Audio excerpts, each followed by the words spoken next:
Luella Miller by Mary E. Wilkins Freeman.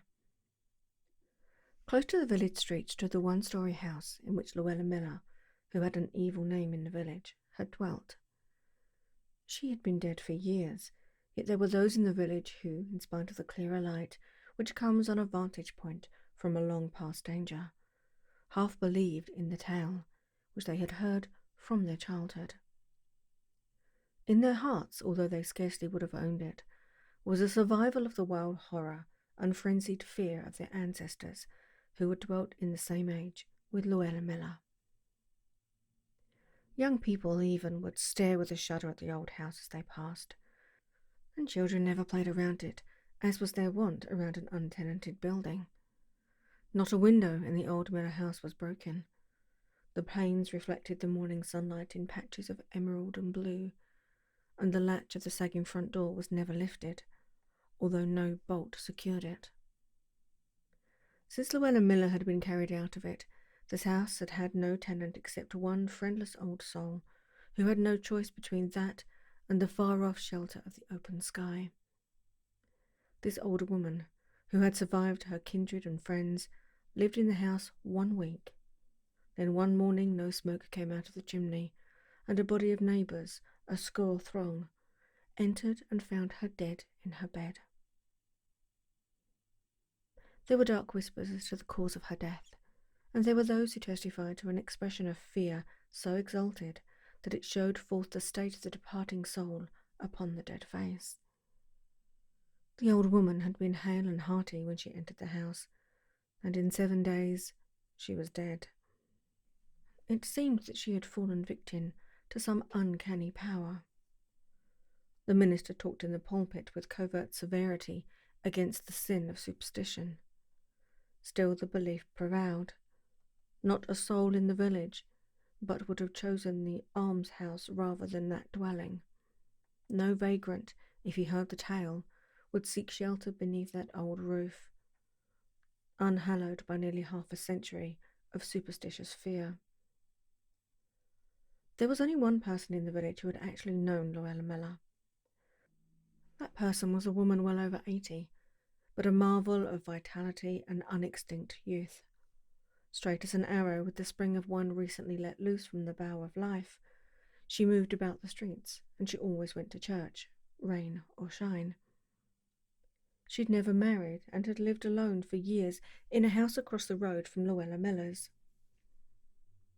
This woman had none of the garrulousness of age, but never in all her life had she ever held her tongue for any will save her own, and she never spared the truth when she essayed to present it. She it was who bore testimony to the life, evil, though possibly wittingly or designedly so, of Luella Miller, and to her personal appearance. When this woman spoke, and she had the gift of description, although her thoughts were clothed in the rude vernacular of her native village, one could seem to see Luella Miller as she had really looked. According to this woman, Lydia Anderson by name, Luella Miller had been a beauty of a rather unusual type in New England. She had been a slight, pliant sort of creature, as ready with a strong yielding to fate, and as unbreakable as a willow. She had glimmering lengths of straight fair hair, which she wore softly looped round a long, lovely face. She had blue eyes full of soft pleading, little slender, clinging hands, and a wonderful grace of motion and attitude. Luella Miller used to sit in a way nobody else could if they sat up and studied a week of Sundays, said Lydia Anderson, and it was a sight to see her walk. If one of them willows over there on the edge of the brook could start up and get its roots free of the ground and move off, it would go just the way Luella Miller used to. She had a green shot silk she used to wear too, and a hat with green ribbon streamers, and a lace veil blowing across her face and out sideways, and a green ribbon flying from her waist. That was what she came out bride in when she married Erastus Miller. Her name before she was married was Hill. There was always a sight of L's in her name, married or single. Erastus Miller was good-looking too, better looking than Luella. Sometimes I used to think that Luella wasn't so handsome after all. Erastus just worshipped her. I used to know him pretty well. He lived next door to me and we went to school together. Folks used to say he was waiting on me, but he wasn't. I never thought he was except once or twice, when he said things that some girls might have suspected meant something. That was before Luella came here to teach the district school. It was funny how she came to get it, for folks said she hadn't any education, and that one of the big girls, Lottie Henderson, used to do all the teaching for her while she sat back and did embroidery work on a cambric pocket handkerchief. Lottie Henderson was a real smart girl, a splendid scholar, and she just set her eyes by Luella, as all the girls did. Lottie would have made a real smart woman, but she died when Luella had been here about a year, just faded away and died. Nobody knew what ailed her. She dragged herself to that schoolhouse and helped Luella teach till the very last minute. The committee all knew how Luella didn't do much of the work herself, but they winked at it. It wasn't long after Lottie died that Erastus married her. I always thought he hurried it up because she wasn't fit to teach. One of the big boys used to help her after Lottie died, but he hadn't much government, and the school didn't do very well. And Luella might have had to give it up, for the committee couldn't have shut their eyes to things much longer. The boy that helped her was a real honest, innocent sort of fellow, and he was a good scholar too. Folks said he overstudied, and that was the reason he was took crazy the year after Luella married, but I don't know. And I don't know what made Erastus Miller go into consumption of the blood the year after he was married. Consumption, wasn't it, in his family? He just grew weaker and weaker, and went almost bent double when he tried to wait on Luella, and he spoke feebly like an old man. He worked terribly hard till the last, trying to save up a little to leave Luella. I've seen him out in the worst storms on a wood sled. He used to cut and sell wood, and he was hunched up on top looking more dead than alive. Once I couldn't stand it. I went over and helped him pitch some wood on the cart. I was always strong in my arms. I wouldn't stop for all he told me to, and I guess he was glad enough for the help. That was only a week before he died. He fell on the kitchen floor while he was getting breakfast. He always did the breakfast and let Luella lay abed. He did all the sweeping and the washing and the ironing and most of the cooking. He couldn't bear to have Luella lift a finger, and she let him do it for her. She lived like a queen for all the work she did. She didn't even do her sewing. She said it made her shoulder ache to sew, and poor Erastus' sister Lily used to do all her sewing. She wasn't able to either. She was never strong in her back, but she did it beautifully. She had to suit Luella. She was so dreadfully particular. I never saw anything like the fagotting and ham-stitching that Lily Miller did for Luella. She made all Luella's wedding outfit and that green silk dress after Maria Babbitt cut it. Maria, she cut it for nothing, and she did a lot more cutting and fitting for nothing for Luella too. Lily Miller went to live with Luella after Erastus died. She gave up her home, though she was real attached to it and wasn't a mite afraid to stay alone. She rented it and she went to live with Luella right away after the funeral. Then this old woman, Lydia Anderson, who remembered Luella Miller, would go on to relate the story of Lily Miller. It seemed that on the removal of Lily Miller to the house of her dead brother to live with his widow, the village people first began to talk. This Lily Miller had been hardly past her first youth, and a most robust and blooming woman, rosy-cheeked, with curls of strong black hair overshadowing round, candid temples and bright dark eyes. It was not 6 months after she had taken up her residence with her sister-in-law that her rosy colour faded and her pretty curves became wan hollows. White shadows began to show in the black rings of her hair, and the light died out of her eyes. Her features sharpened, and there were pathetic lines at her mouth, which yet wore always an expression of utter sweetness and even happiness. She was devoted to her sister, There was no doubt that she loved her with her whole heart and was perfectly content in her service. It was her sole anxiety lest she should die and leave her alone. The way Lily Miller used to talk about Luella was enough to make you mad and enough to make you cry, said Lydia Anderson. I've been in there sometimes towards the last, when she was too feeble to cook and carried her some black mange or custard something. I thought she might relish, and she'd thank me, and when I asked her how she was, say she felt better than she did yesterday, and asked if I didn't think she looked better. Dreadful, pitiful. And say poor Luella had an awful time taking care of her and doing the work.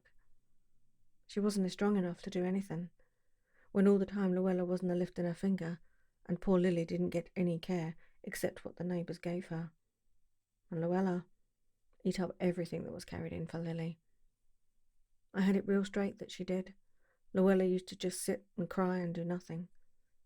She did act real fond of Lily, and she pined away considerably too. There was those that thought she'd go into a decline herself, but after Lily died, her Aunt Abby Mixter came, and then Luella picked up and grew as fat and rosy as ever. That poor Aunt Abby began to droop just the way Lily had, and I guess somebody wrote to her married daughter, Mrs. Sam Abbott, who lived in Bahre, for she wrote to her mother that she must leave right away and come to make her a visit. But Aunt Abby wouldn't go. I can see her now.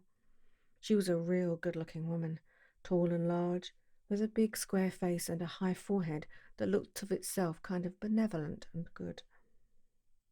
She just tended out on Luella as if she had been a baby, and when her married daughter sent for her, she wouldn't stir 1 inch.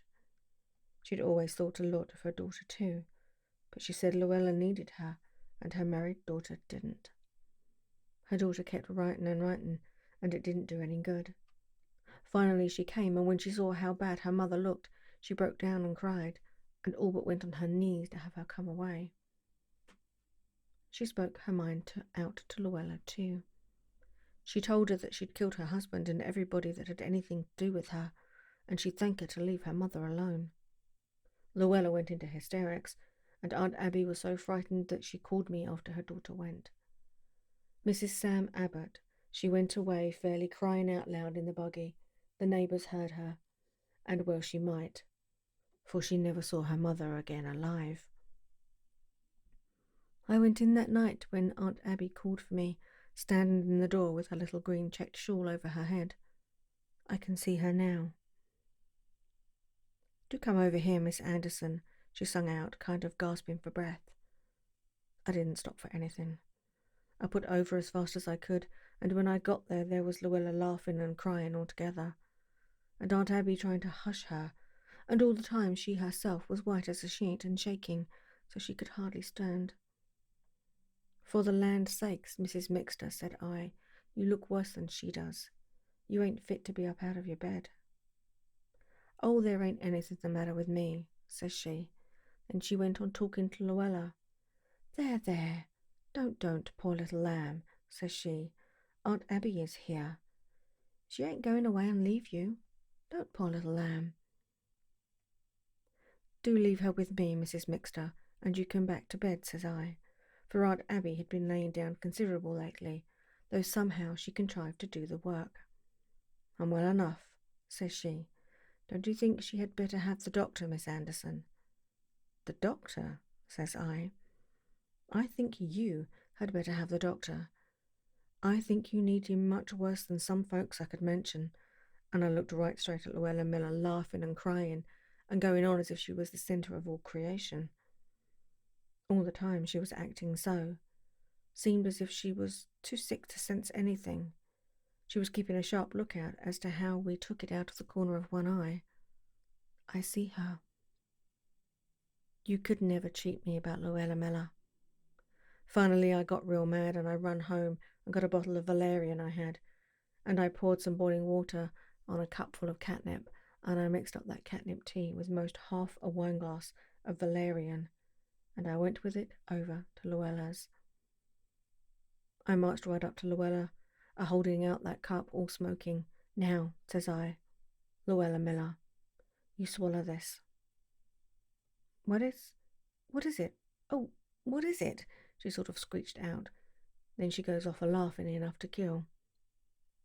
Poor lamb, poor little lamb, says Aunt Abby, standing over her, all kind of tottery, and trying to bathe her head with camphor. You swallow this right down, says I, and I didn't waste any ceremony. I just took hold of Luella Miller's chin and I tipped her head back, and I caught her mouth open with laughing, and I clapped that clap to her lips, and I fairly hollowed at her, swallow, swallow, swallow, and she gulped it right down. She had to, and I guess it did her good. Anyhow, she stopped crying and laughing, and let me put her to bed, and she went to sleep like a baby inside of half an hour. That was more than poor Aunt Abby did. She lay awake all the night, and I stayed with her, though she tried not to have me, said she wasn't sick enough for watchers. But I stayed, and I made some good cornmeal gruel, and I fed her a teaspoon every little while all night long. It seemed to me as if she were just dying from being all wore out. In the morning, as soon as it was light, I run over to the Bisbees and sent Johnny Bisbee for the doctor. I told him to tell the doctor to hurry, and he came pretty quick. Poor Aunt Abby didn't seem to know much of anything when he got there. You could hardly tell she breathed, she was so used up. When the doctor had gone, Luella came into the room looking like a baby in her ruffled nightgown. I can see her now. Her eyes were as blue and her face all pink and white like a blossom, and she looked at Aunt Abby in the bed sort of innocent and surprised. Why, says she, Aunt Abby ain't got up yet? No, she ain't, said I, pretty short. I thought I didn't smell the coffee, says Luella. Coffee, says I. I guess if you have coffee this morning, you'll make it yourself. I never made the coffee in all my life, says she, dreadfully astonished. Erasmus always made the coffee as long as he lived, and then Lily, she made it, and then Aunt Abby made it. I don't believe I can make the coffee, Miss Anderson. You can make it or go without, just as you please, says I. Ain't Aunt Abby going to get up? Says she. I guess she won't get up, says I, sick as she is. I was getting madder and madder. There was something about that little pink and white thing standing there and talking about coffee, when she had killed so many better folk than she was, and had just killed another, that made me feel most as if I wished somebody would up and kill her before she had a chance to do any more harm. Is Aunt Abby sick? Says Luella, as if she was sort of aggrieved and injured. Yes, said I. She's sick and she's going to die, and then you'll be left all alone, and you'll have to do for yourself and wait on yourself, or do without things. I don't know, but I was sort of hard, but it was the truth, and if I was any harder than Luella Miller had been, I'll give up. I ain't never been sorry what I said. Well, Luella, she was up and had hysterics again at that, and I just let her have 'em. All I did was to bundle her into the room on the other side of the entry, where Aunt Abby couldn't hear her. If she wasn't a past it. I don't know, but she was, and set her down hard in a chair and told her not to come back into the other room. And she minded. She had her hysterics in there till she got tired. When she found out that nobody was coming to cuddle her and do for her, she stopped. At least I suppose she did. I had all I could do with poor Aunt Abby trying to keep the breath of life in her. The doctor had told me that she was dreadfully low, and give me some very strong medicine to give to her in drops real enough, and told me real particular about the nourishment. Well, I did as he told me, real faithful, till she wasn't able to swallow any longer. Then I had her daughter sent for. I had begun to realise that she wouldn't last any time at all. I hadn't realised it before, though I spoke to Luella the way I did. The doctor, he came, and Mrs. Sam Abbott, but when she got there it was too late. Her mother was dead. Aunt Abby's daughter just gave one look at her mother laying there, then she turned sort of sharp and sudden and looked at me. Where is she? Says she, and I knew she meant Luella. She's out in the kitchen, says I. She's too nervous to see folks die. She's afraid it'll make her sick. The doctor, he speaks up then. He was a young man. Old Dr. Parker died the year before, and this was a young fellow just out of college. Mrs. Miller is not strong, says he, kind of severe, and she is quite right in not agitating herself. You are another young man. She's got her pretty claws on you, thinks I, and I didn't say anything to him. I just said over to Mrs. Sam Abbott that Luella was in the kitchen, and Mrs. Sam Abbott, she went out there and I went too, and I never heard anything like the way she talked to Luella Miller. I felt pretty hard to Luella myself, but this was more than I ever would have dared to say. Luella, she was just too scared to go into hysterics. She just flopped. She seemed to just shrink away to nothing in that kitchen chair, with Mrs. Sam Abbott standing and talking and telling her the truth. I guess the truth was most too much for her and no mistake, because Luella presently actually did faint away, and there wasn't any sham about it, the way I always suspected there was about them hysterics. She fainted dead away, and we had to lay her flat on the floor, and the doctor, he came running out, and he said something about a weak heart, dreadful fierce to Mrs. Sam Abbott, but she wasn't a mite scared. She faced him just as white as even Luella was laying there looking like death, and the doctor feeling of her pulse. Weak heart, says she. Weak heart? Weak fiddlesticks. There ain't nothing weak about that woman. She's got strength enough to hang on to other folks till she kills them. Weak? It was my poor mother that was weak. This woman killed her as sure as if she had taken a knife to her. But the doctor, he didn't pay much attention. He was bending over Luella, laying there with her yellow hair all streaming, and her pretty pink and white face all pale, and her blue eyes like stars gone out. And he was holding on to her hand and smoothing her forehead, and telling me to get the brandy in Aunt Abby's room. And I was sure as I wanted to be that Luella had got somebody else to hang on to. Now Aunt Abby was gone. And I thought of poor Erastus Miller, and I sort of pitied the poor young doctor, led away by a pretty face, and I made up my mind I'd see what I could do. I waited till Aunt Abby had been dead and buried about a month, and the doctor was going to see Luella steady, and folks were beginning to talk. Then one evening, when I knew the doctor had been called out of town and wouldn't be round, I went over to Luella's. I found her all dressed up in a blue muslin with white polka dots on it, and her hair curled just as pretty, and there weren't a young girl in the place could compare with her. There was something about Luella Miller that seemed to draw the heart right out of you, but she didn't draw it out of me. She was sitting rocking in the chair by her sitting room window, and Maria Brown had gone home. Maria Brown had been in to help her, or rather to do the work, for Luella wasn't helped when she didn't do anything. Maria Brown was real capable, and she didn't have any ties. She weren't married, she lived alone, so she offered. I couldn't see why she should do the work any more than Luella. She weren't any too strong, but she seemed to think she could, and Luella seemed to think so too. So she went over and did all the work, washed and ironed and baked, while Luella sat and rocked. Maria didn't live long afterwards. She began to fade away just the same fashion the others had. Well, she was warned, but she acted real mad when folks said anything, said Luella was a poor abused woman, too delicate to help herself, and they'd ought to be ashamed. And if she died helping them that couldn't help themselves, she would. And she did. I suppose Maria has gone home, says I to Luella, when I'd gone in and sat down opposite her. Yes, Maria went half an hour ago, after she'd got supper and washed the dishes, says Luella in her pretty way.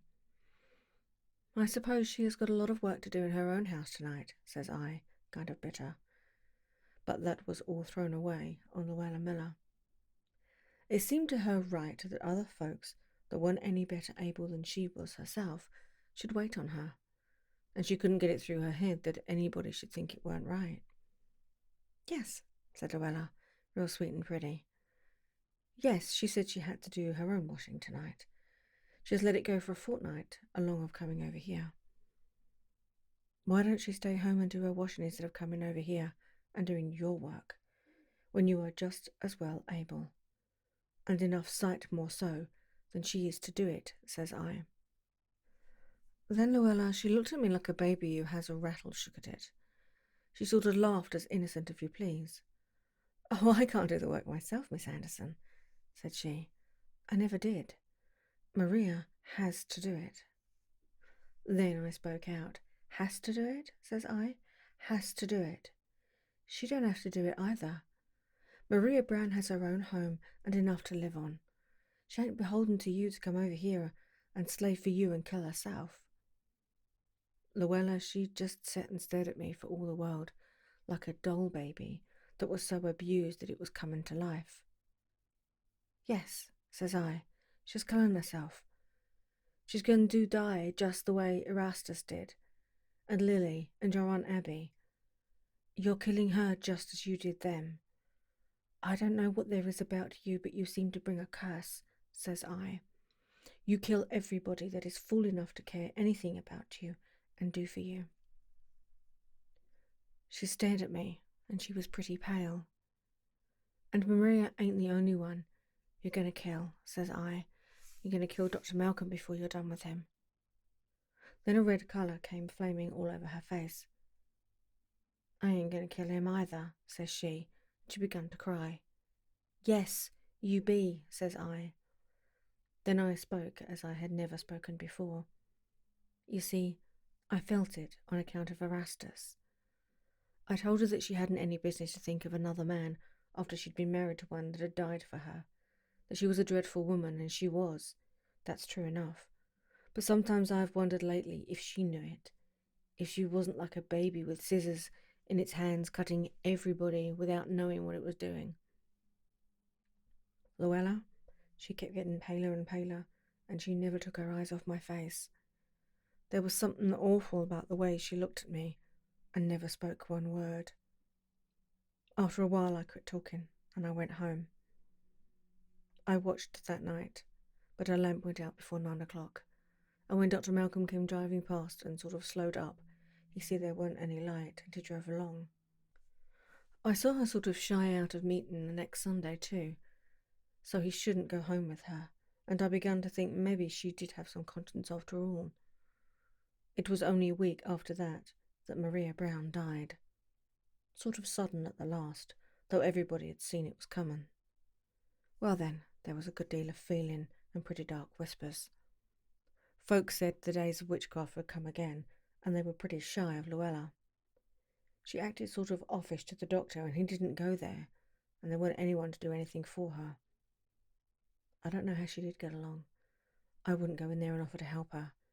Not because I was afraid of dying like the rest, but I thought she was just as well able to do her own work as I was to do it for her. And I thought it was about time that she did it and stopped killing other folks. And it weren't very long before folks began to say that Luella herself was going into a decline just the way her husband and Lily and Aunt Abby and the others had. And I saw myself that she looked pretty bad. I used to see her going past from the store with a bundle as if she could hardly crawl, but I remembered how Erastus used to wait and tend when he could hardly put one foot before the other, and I didn't go out to help her. But at last one afternoon I saw the doctor come driving up like mad with his medicine chest, and Mrs. Babbitt came in after supper and said that Luella was real sick. "I'd offer to go in and nurse her," said she, "but I've got my children to consider, and maybe it ain't true what they say, but it's queer how many folks that have done for her have died." I didn't say anything, but I considered how she had been Erastus's wife and how he had set his eyes by her, and I made up my mind to go in the next morning unless she was better, and see what I could do. But the next morning I see her at the window, and pretty soon she came stepping out as spry as you please, and a little while afterwards Mrs. Babbitt came in and told me that the doctor had got a girl from out of town, a Sarah Jones, to come there, and she said she was pretty sure that the doctor was going to marry Luella. I saw him kiss her in the door that night myself, and I knew it was true. The woman came that afternoon, and the way she flew around was a caution. I don't believe Luella had swept since Maria died. She swept and dusted and washed and ironed. Wet clothes, dusters and carpets were flying over there all day. And every time Luella set her foot out when the doctor wasn't there was that Sarah Jones helping of her up and down the steps, as if she hadn't learned to walk. Well, Everybody knew that Luella and the doctor were going to be married, but it wasn't long before they began to talk about his looking so poorly, just as they had about the others. And they talked about Sarah Jones too. Well, the doctor did die, and he wanted to be married first, so as to leave what little he had to Luella, but he died before the minister could get there, and Sarah Jones died a week afterwards. Well, that wound up everything for Luella Miller. Not another soul in the whole town would lift a finger for her. There got to be a sort of panic. Then she began to droop in good earnest. She used to have to go to the store herself, for Mrs. Babbitt was afraid to let Tommy go for her, and I've seen her going past and stopping every 2 or 3 steps to rest. Well, I stood it as long as I could, but one day I see her coming with her arms full and stopped them to lean against the Babbitt fence, and I ran out and took her bundles and carried them to her house. Then I went home and never spoke one word to her, though she called after me, dreadful kind of pitiful.